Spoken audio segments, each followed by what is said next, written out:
when I started meeting the Indigenous communities. It involved getting to know their work, their craft, their way of life, their worldviews. Todas are one of the most ancient communities, Indigenous communities of the Nilgiris. The amount of depth that a particular place has, and that we kind of take that for granted in today's world. You're not containing yourself in a place. You need to know the place without a gadget or without even a pen and paper. Just hold conversations and not try to make notes or have any kind of distraction. There is a great imbalance in what happens when they come into the mainstream, from confusion to not fitting in. It's a story within a piece of clothing. People need to understand that there is many hours gone into the making of that product by people with their hands, and that it should be treasured. It's not something that they kind of just use and throw. Where we draw the line with the design is we let the artist inform us about how it should be presented on a canvas. We bring a certain material and let the artist and her group explore it. It's the way of being. It's what we are all inherently made up of. We have lost all that. When we go to the keepers of this, we don't recognize it or give it its due credit.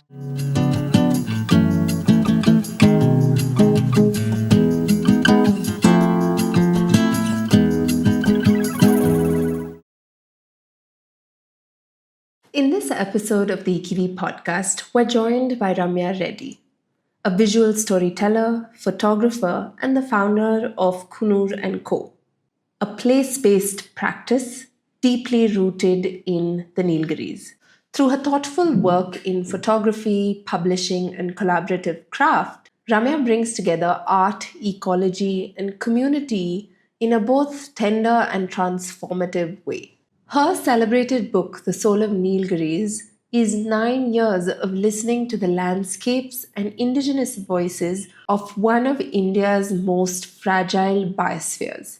Each copy, hand-bound and the spine done by Toda women of the Nilgiris, reflects the deep care and reciprocity in the work that she does. In our conversation, we talk about the deep understanding of what it means to belong to a certain place, the quiet teachings of indigenous knowledge, and how traditional craft can be a living dialogue between the local and the contemporary. We speak about co-creation, sustainability as a relationship, and how Ramya's practice invites new ways of being for the communities that she works with, but also for us seeking to live more deeply rooted, heartfelt, impactful, and mindful ways of living. Thank you so much, Ramya, for joining us today. I am excited to have this conversation with you. One of the reasons why I started IKKIVI is to support and to bring to light these small communities that we have all across the country that are doing such incredible creative work. So the work that you do is simply phenomenal. So I'd love to hear from you about yourself, and if you can tell us a little bit more about the work that you do. I am by practice a photographer, and by virtue of a book that I published called Soul of the Nilgiris, a bit of a writer too, which I both photographed and wrote. So that was the defining project in my life. And I studied photography in the Nilgiris, and that's how my connection with the place began. I just couldn't leave, let's say. I started working on what was at that time a photo project. I wanted to document the place alongside everything else that I was doing. I was so smitten by the land, and what started as a series of photos evolved into something else, something beyond my imagination. I wanted to start writing at some point especially when I started meeting the indigenous communities. It was almost 9 years of a slow burn project, I would Mm-hmm. say, this book. And it involved getting to know several communities, their work, their craft, their way of life, their worldviews. And so uh, that's also been the genesis and the root of what I'm doing now. Um, and all my work is largely rooted in the Nilgiris. And one of the Mm-hmm. things that we're doing now is a platform that I run called Coonoor&Co.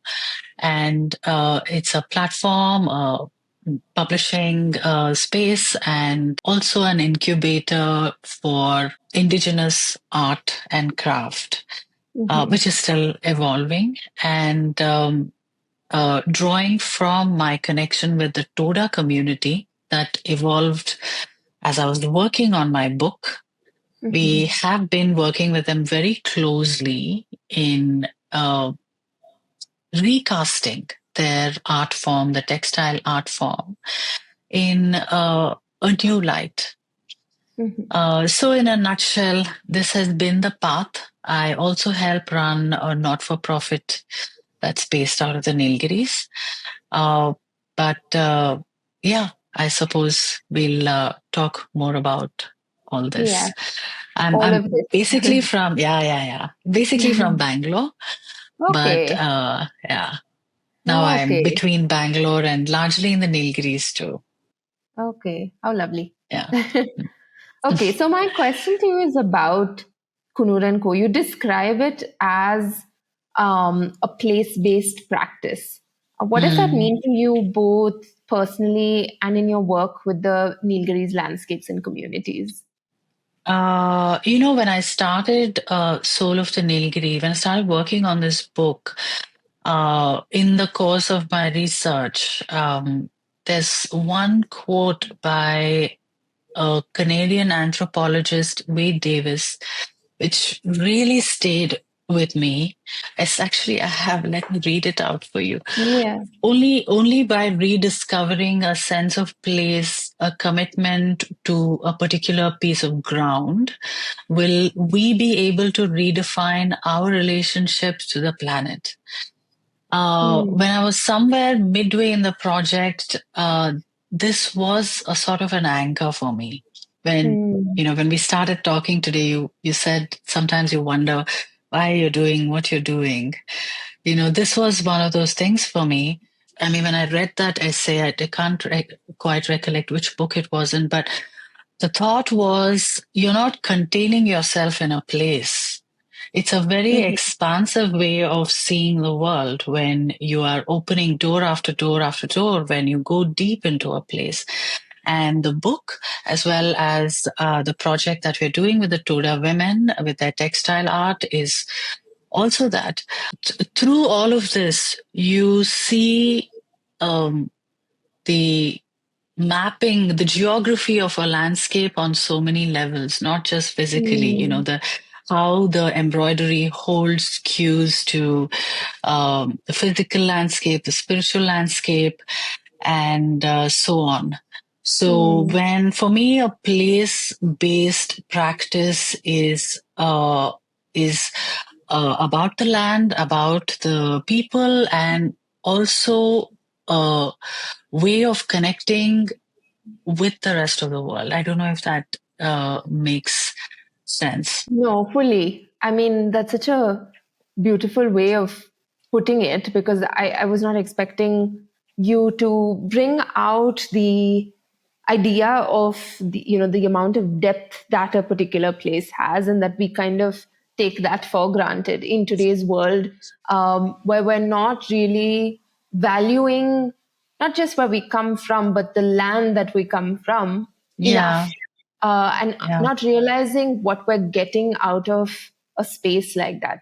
Can you tell us a little bit more about what you're doing in contrast to what's going on in the world, and what your intention is with uh, that intention of that particular practice? Are you referring to the Toda project specifically? No, just from a conceptual point of view, in terms of the value a land brings to us. I think it has become the lens through which I'm seeing the world. Mm.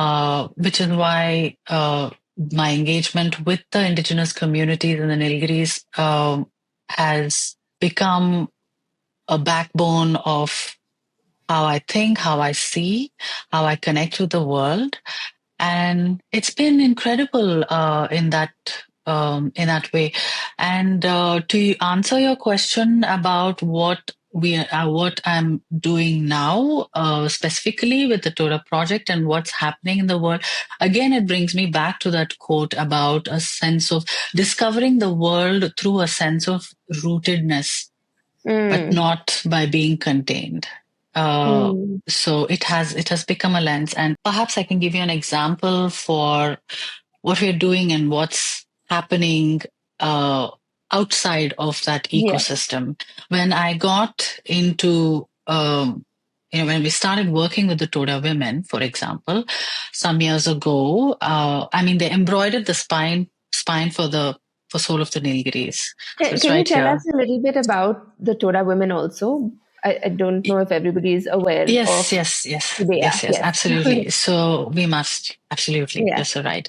So the Todas are one of the most ancient communities, indigenous communities of the Nilgiris, essentially pastoral people, and they live in the high plateaus of the Nilgiri Mountains and fairly isolated, very small in their numbers, and they live in these beautiful hamlets adjoining the native Shola forests. Their landscapes are absolutely breathtaking, and they live in small hamlets and communities across the region, Upper Nilgiris to be Hmm. specific. And they've been there for thousands and thousands of years, and most ancient, I would say, to the region. And the men are, as I said, they're a pastoral community, so the mainstay for the men used to be the dairy. The dairy is considered sacred to the Todas. They're rare Hmm. buffaloes, and they also consider it sacred. And they have these barrel vaulted temples, which are iconic of the community itself. I think you'd see it when you look for something Toda. The one of the first thing that comes up, maybe after the embroidery, is this beautiful barrel vaulted mm, uh, structure. Where the Todas used to live, but now it's become more ceremonial, so they're just temples now. The Toda women practiced this form of red and black embroidery. Um, and while it started, I believe, in a more modest way, it Hmm. has, um, the scope of it has expanded from being simple to a very ornate form of embroidery. It is GI tagged, mm, and this happened a few years ago. So yeah, that is the Toda community in a nutshell. It's a very small community, and there are no more than 1,500 Todas that Oh, exist today. Mm. wow. That's Yeah, really yeah. small. Yeah, it is. It is really small. It is small. It's very endangered. And in that, the art is endangered. So Hmm. yeah, it's very fragile. Hmm. Mm. That's so interesting. How do you work with a community? Like you said, it is fragile, right? And how do you, like, what is your intention with working with this community in the sense of like preserving the craft? Is that something that you intend on doing, or is it something that you would like to have the world see more of? Especially because it's such a small community and such a small fragile community, like you said. What is your relationship with that? It's all of the things that you just described or asked, um, to showcase it, to preserve it, to uh, create livelihoods for the women, for the younger people, for the younger women to come into the fold and find opportunities in it. See, the thing is, when the Toda women created the spines for my book, that's Mm-hmm. where the seed of this project started. It's right here. Mm. So So beautiful. this is embroidered by the Toda women. Mm. And they produce 2,000 unique spines for this. This is one of the mainstay livelihoods for the Mm-hmm. women, right? Mm-hmm. And how it had become a token. When I visited them in their shops, I would see people not respecting this. I mean, this happens with a lot of indigenous. It's not unique to the Todas, but how tokenized it had become Mm. when and so as someone who had worked with it, I saw the uh, depth and the intricacy and the meticulous nature of it, and I found that this was not being understood or respected. People Mm-hmm. haggling with with a creator for small money is so it's just unacceptable and deeply disrespectful. Yeah. And I felt on that front something had to be done. Again, I go back to the rootedness aspect of Wade Davis's code because I knew what I was doing in that landscape. Mm. I felt I could intervene. And when COVID struck, I was in the Nilgiris during the lockdown, and I was very, I was staying. My house is close to one of the hamlets, and I was in constant contact with the Toda community. And one of the, I had brought this, I had bounced this idea off some of the elders. All of Mm. them are dead now. uh, Mm. under whose shoulders this book rests, on whose shoulders this book rests on, you know. Mm. So the elders had envisioned a different future for this art form to thrive. Mm. And that conversation had started, but I'd not pursued it. I didn't know what to do. I didn't know how to approach it. I am not a textile expert. I don't come from this domain. I had a passion for it. I have a passion for the land. I have a passion for indigenous communities and their livelihoods. So, and then we, restarted that conversation during COVID with uh, some of the women, and they were very enthusiastic about expanding the repertoire of their um, Mm. work. Offering. Yeah. At that point, yes, at that point, they had just one material that they were working with, of course, cotton. But, Yeah. so now Yeah. it has, they were willing to try, they were willing to uh, see what they can do with it. They believed in it. And that's how it started with some five or six women who came in Mm. and very importantly, I felt it's such a nuanced practice and that deserved a better stage, Mm-hmm. than the uh, tokenistic space where Yeah. it was stuck in. And the moment materiality came into play, that intervention happened. A lot of things changed, and that is still evolving, which we're seeing. And it is reaching new audiences. The women are seeing it. It is impacting the livelihoods. It has direct impact on at least 10 women at this point. Mm-hmm. And I believe people are seeing it in a different light.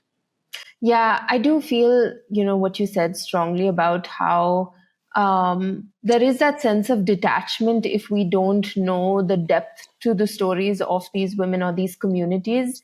Because if you're trying to sell, like that's something that we face as well, selling online, right? And we work with designers who work with these communities directly. So there are multiple, uh, you know, uh, people in the way that we're trying to communicate that story. But Mm. finally, our intention is to tell the story of that particular craft or where it's coming from, because there's so much value to it. Yeah, And yeah. by just buying a piece of clothing online, it's difficult to communicate that or translate that emotion that Mm, goes into the making of a product. Because what is it, right? Like at the end of the day, yeah. it's a story within a piece of clothing or whatever, right? In a piece of Mm, artwork, mm, that people need to understand that there is many hours gone into the making of that product by people with their hands, and that it should be mm, treasured. It's not something that they kind of just use and throw. So I yeah. think Yeah. communicating that story, especially of Indigenous communities and the work that they do, is so important. I Mm, wonder if there's a way to kind of really, mimic the interaction that you physically have with these people mm, mm. online, or in other spaces, like say if it's like a store in a big city and not close to the community or where they are from, like are you able to translate that story as well, you know? It's a very important question that you ask, because story is everything Yeah, with a project like this. yeah, And we are constantly struggling with that, evolving it, especially in the times of fast fashion that we live in. Such um, stories and modalities have even more relevance. yeah. And I feel it's a very long arc before you can get that across to people. The story, okay, you're hit by the story, it's exotic, it's interesting, it's all great, but the arc of it, how is it finally being received? Mm-hmm. It's beautiful to watch the Toda women work. I put out these videos, you're constantly doing all this. But how is it translating? That is a challenge that we are still figuring out with stores or online presence, and even instilling a sense of respect Mm. for what it is. So the Yeah, storytelling, you do yeah, it for various reasons, and um, so yeah, I would say that we are still evolving on that front. Still, I don't have the answers to it. It's very challenging to get yeah, across this story um, across and get yeah, people to understand what goes into making of a shawl. yeah, yeah. Why is it priced in the way it's priced? Um Mm. why do the women take 45 days to make it? Mm. And why it matters. Yeah. Thank you for listening to the IKKIVI podcast. If you're enjoying our episodes, consider supporting us by visiting www.ikkivi.com. That's IKKIVI.com. Since 2015, IKKIVI has been thoughtfully curating modern fashion infused with Indian heritage, bringing you hand-picked pieces that blend tradition with contemporary elegance. Our passionate venture celebrates the vibrancy of contemporary design while preserving India's rich craftsmanship, creating stunning and ethical silhouettes you'll love. Our podcast is another passion project driven by our dedication to sharing meaningful stories. It is self-funded and will always be free to listen to. Your support means the world to us. Thank you for being here. Now let's get back to the episode. What does that co-creation practice look like nowadays? And how do you kind of navigate that balance of an artistic vision, the contemporary world, people, what's going on in the world in line with, the traditional practices or the traditional artistic abilities or understanding and knowledge of these women? How does that balance kind of come together? It's been very organic for Hmm. us, maybe. I've led, and because I have been engaged with the community for a long time, almost a decade now, so I kind of knew my way around. Yeah. With where the textile was concerned, where the art itself is concerned, where we draw the line with the design is we let the artist inform us Mm-hmm. about how it should be um, presented on a canvas. Mm-hmm. We don't interfere in that process. That's what I meant. We draw the line there. And Mm-hmm. we bring a certain material and let the artist and her group explore it however she Mm. wants. I mean, we look at some references, and so it is a very inclusive process, is what I'm saying. Mm. We don't Mm. try to change the motives at all. Mm-hmm. But in terms of placement, is as far as Mm-hmm. you'd go. Whatever has Mm. been transferred intergenerationally as it should stays that way. Mm. Our intervention comes in the form of materiality and some aspects. For example, they had become used to acrylic threads at some point. Mm. And again, that struck when they were creating the spines for this book. I saw that they were fraying. Mm. And that was the first thing that went out of the practice when, Mm. with our project. And yeah, from there, when the experiment started, and even with everything ongoing, the women come first. They inform us as to what is possible, what is not. And then we work with them to see what design intervention is needed. So that is typically the process. It's free flowing, extremely inclusive, very time consuming. Mm. Because in our case, the Todas also we don't have an office, you see. The women don't Mm. come to a workshop or a studio and work. You'll be surprised how many times I get asked, why don't you create an ecosystem where they can come to a central place and gather and work? But um, again, comes to the story that at the heart of the story is the landscape that comes into the piece of work that the Toda people, every piece of work that the Toda people make. Yeah. um so that is the beauty of it, that is the Yeah. heart of it, that they sit in those hamlets, they sit Yeah. under those trees near a brook, and they work in as a community. Yeah. And The civic pride. Yeah. kinship is such a deep part of this practice, and you Yeah. cannot take it out of that, and it will not be the same. This is a lovely segue into the next part of the conversation where I want to talk about Indigenous communities and the kind of um, deep sense of knowing and living kind of is in their bones and blood, Mm, not kind of, tainted by the outside world and society and all of that. Can you speak to us a little bit about your understanding of this particular indigenous community, in the sense of, like, is there a particular learning that kind of struck to you in terms of living, in terms of the way mm. that they live? Many learnings. One that comes to me right away is the way sentience is seen in everything in the landscape that they exist in, and the passive conservation that occurs through this understanding, this worldview and understanding of their landscape uh, is so profound. And that is where we are really lacking, right? When Mm, you personify as a tree as a grandfather, what is embedded in that will urge you to never take an axe to it. You will do everything to protect and conserve the tree and everything around it.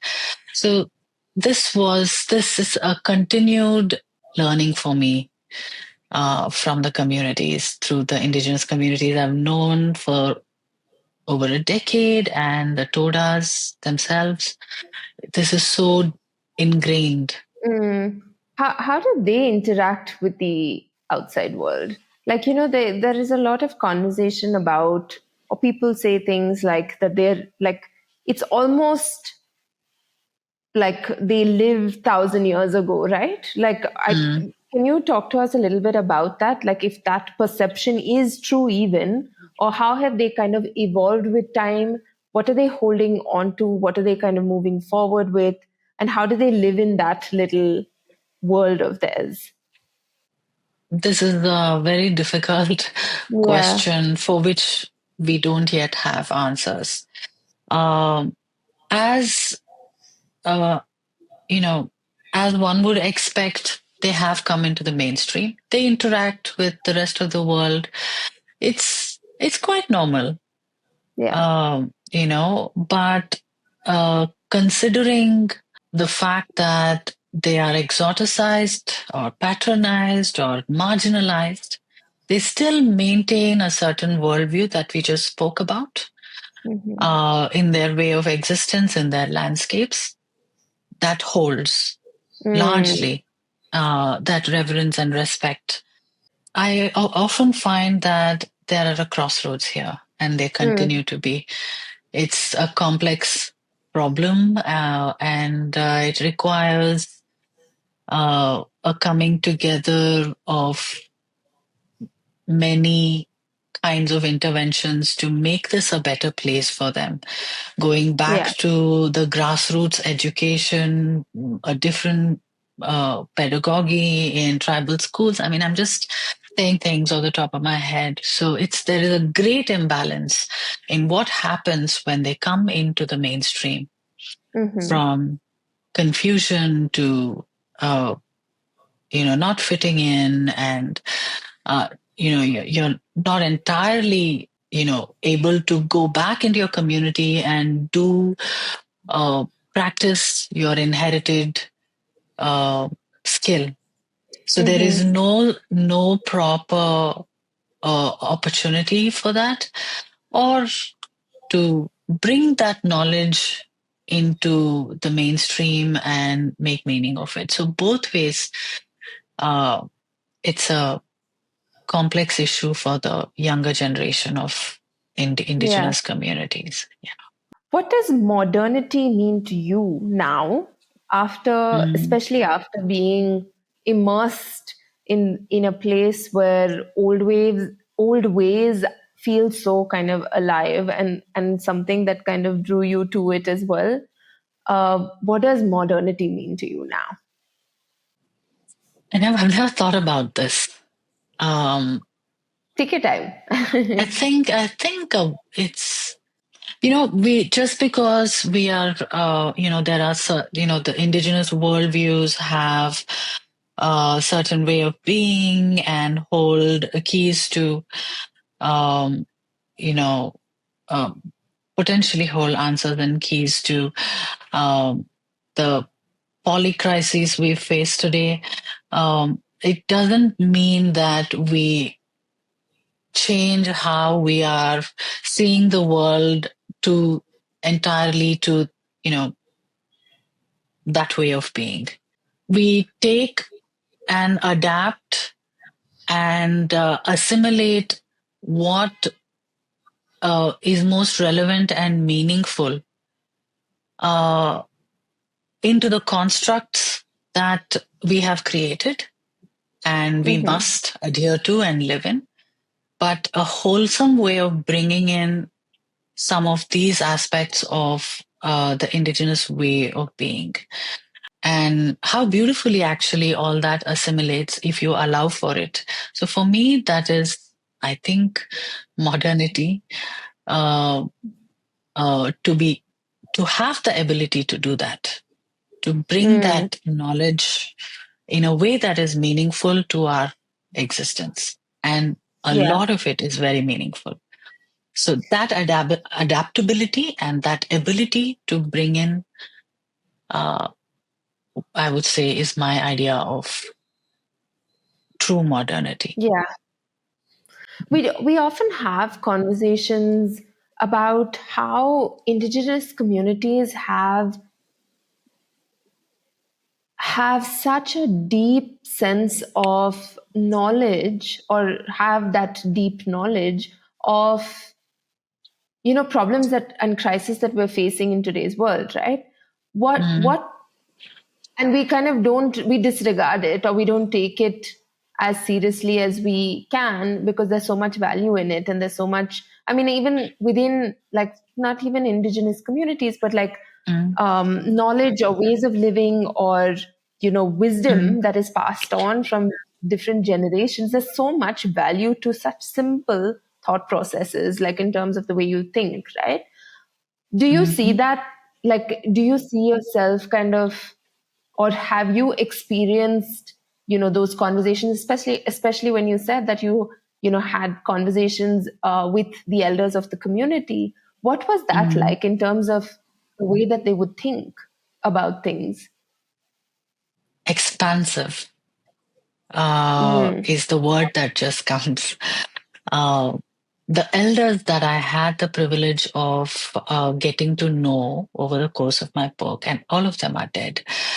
Um, and so it's such a privilege that I had that time with them. mm, And, in the process of getting to know, since you ask how it was a long, slow process, mhm, in the indigenous world, you must take what you're given. You don't get to choose. You have to have the wisdom to accept. Because if the knowledge keep realize that there is an element of narcissism there, they will pull back.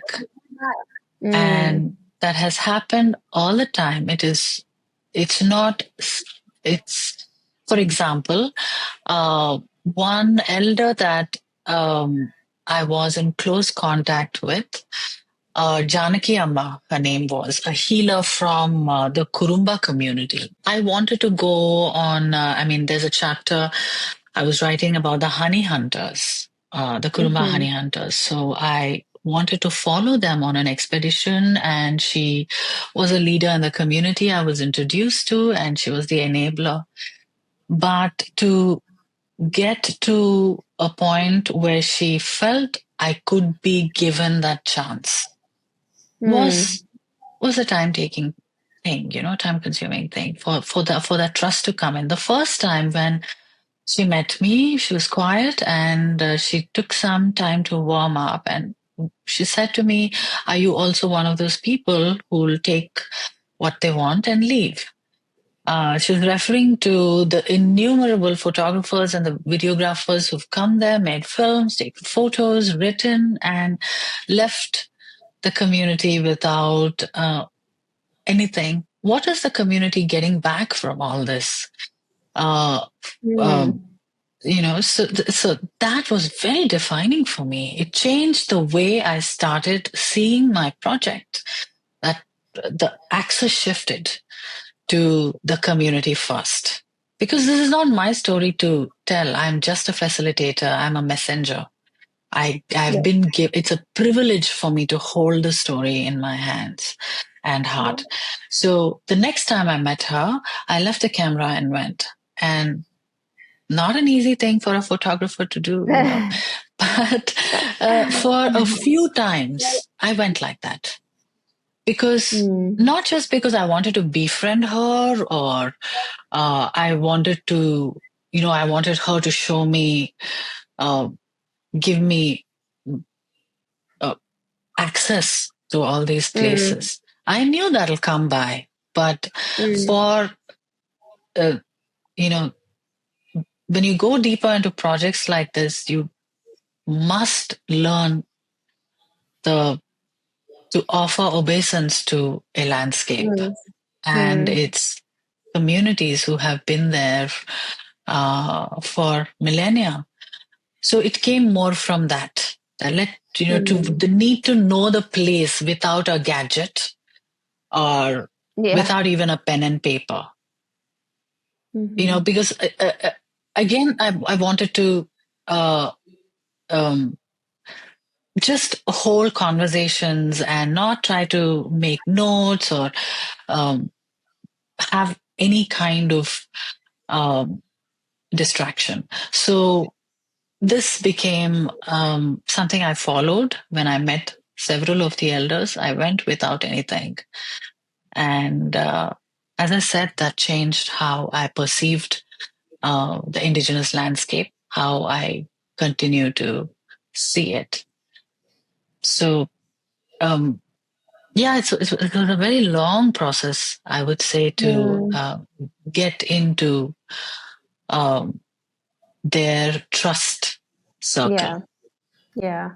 No, I mean, I feel like um, that connection or building that trust and being, entering somebody else's space Mm. requires that human connection that we don't really value and try to, like, strategize about a lot of times. But it's No, just you about can't. really, you You can't. Like, it's can't. You about real can't. connection and whether your intention lies at You the right can't. place, and where it's kind of a sense, it's kind of energy and how you feel Yeah, yeah. interacting with the other individual. See, you're dealing with people who are all about intuition and Yeah, energy. yeah, They know way more I than know. we think we know. Yeah, So, um, that's so so no, beautiful though. we don't go with that sense of entitlement. You park that entitlement at your car or something before making the treks to their lands and villages. Yeah, So that that was a you know that's been a life-changing thing for me. yeah. I love that you say that, that's what they kind of live with, is that intuition and that energy and that sense of knowing within your bones. The value that that kind of gives an individual, Mm, when you're, I don't know if I'm making sense, but like when you trust your intuition or go with what you're mm, feeling, has such a stronger impact, um, than kind of doing things that is not aligned. You know what I mean? mm, And I mm, feel mm, like that those are some things, like learnings that we should learn from these indigenous communities, because that's essentially who we are as humans. mm, Is mm, that right?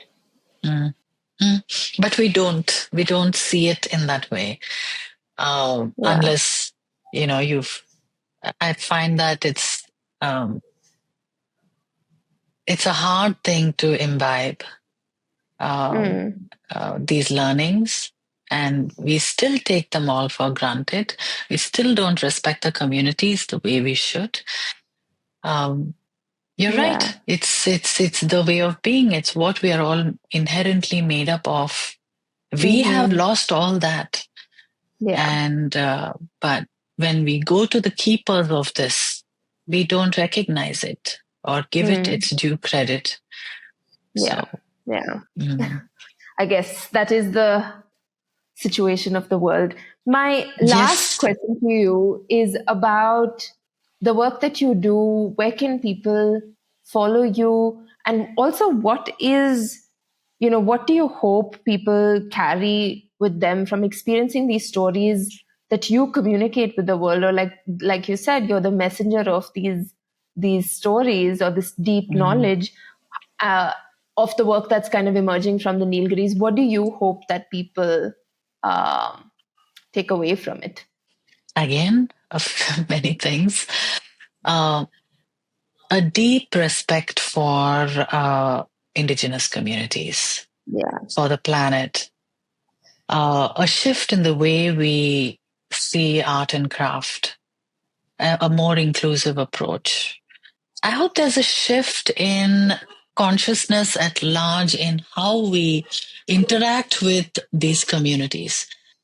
So Mm-hmm. that is definitely a very important motive for me in all this storytelling, because Yeah. this is need of the hour. We don't have much time.